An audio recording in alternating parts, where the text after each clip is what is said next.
हिमाचल प्रदेश की राजनीति रोज नई से नई करवट ले रही है। नए से नए ऐसे निर्णय लिए जा रहे हैं जिससे विपक्षी दलों के साथ साथ मैं और आप यानी जनता वो भी चौंक जा रही है। जी हाँ, मैं बात कर रहा हूँ प्रदेश के पॉलिटिकल सिनेरियो की और आप देख रहे हैं पॉलिटिक्स बाजी। किस पे? समाचार फर्स्ट टू द पॉइंट पे। आइए बात करते हैं उस निर्णय की जिसने न केवल भाजपा को बल्कि प्रदेश की जनता को भी चौंका दिया। प्रदेश की सरकार में राज्यसभा चुनाव के समय ऐसी हड़बड़ाहट मची कि एक समय भारी बहुमत के साथ दिख रही कांग्रेस की सरकार 34-34 की बराबरी पे आ गई। कांग्रेस में बगावत हुई, 6 लोगों ने पार्टी छोड़ी, भाजपा में शामिल हुए। 3 निर्दलीयों ने भी अपना इस्तीफा सौंप रखा है, वो भी भाजपा में ज्वाइन हो गए हैं। वर्तमान दलीय स्थिति बहुत स्पष्ट है।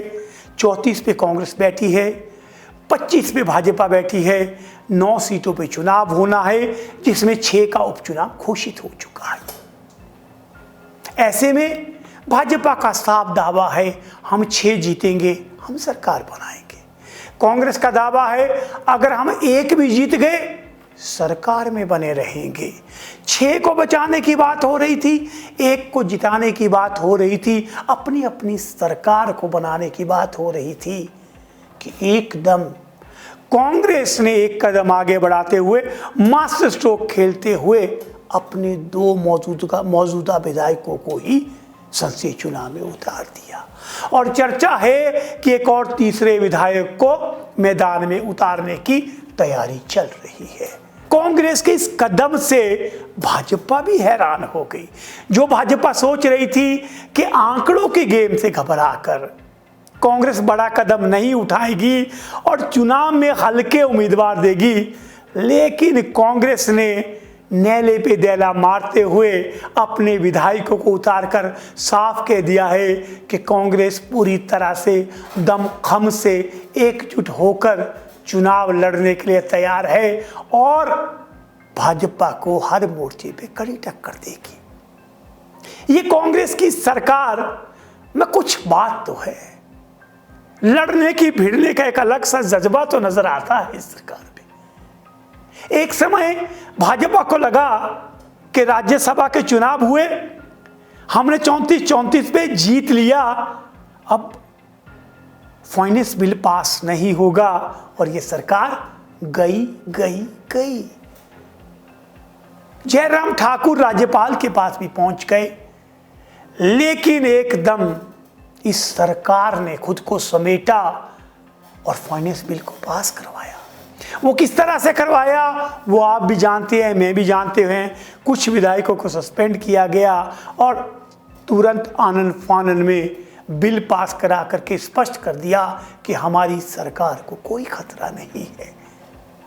उस समय भी भाजपा की सारी अपेक्षाओं को, सारी कैलकुलेशन को, उनके सभी के सभी प्लान को इसी कांग्रेस सरकार ने धराशायी किया था।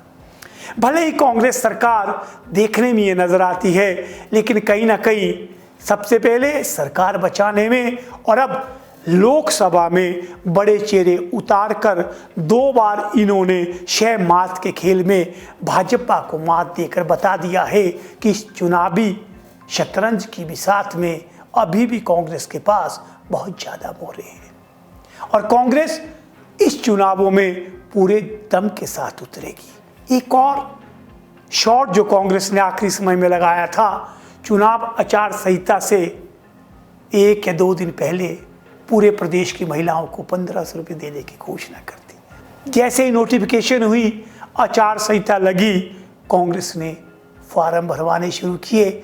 जयराम जी ने शिकायत की, बस कांग्रेस ने उसे ही मुद्दा बना दिया कि हमने तो 1500 दे दिए थे, लेकिन भाजपा इसका विरोध करती है। भाजपा महिला विरोधी है। भाजपा ने जिस को सबसे बड़ा मुद्दा बनाया था कि कहाँ गए महिला के 1500, उसी को उल्टे उसी मुद्दे को उन्होंने भाजपा के गले में डालते हुए भाजपा को महिला विरोधी करार दे दिया। ये शह और मात का खेल है साथियों। कभी कोई आगे चलेगा, कभी कोई, लेकिन एक जगह अभी भी भाजपा आगे नजर आ रही है और वो जगह है उन्होंने प्रत्याशियों का ऐलान कर दिया है। उन्होंने अपनी चुनावी तैयारियां लगभग पूरी कर ली है। कार्यकर्ता से लेकर के प्रभारी अपने अपने मोर्चों पे डट गए हैं, लेकिन कांग्रेस अभी पीछे है। अब देखना है इसका जवाब किस तरह से कांग्रेस देती है और किस तरह से अपना चुनावी मैदान सजाती है। इसी तरह की अंदर की खबरों के लिए आप लोग हमसे जुड़े रहिए, क्योंकि आप देख रहे हैं समाचार फर्स्ट टू द पॉइंट।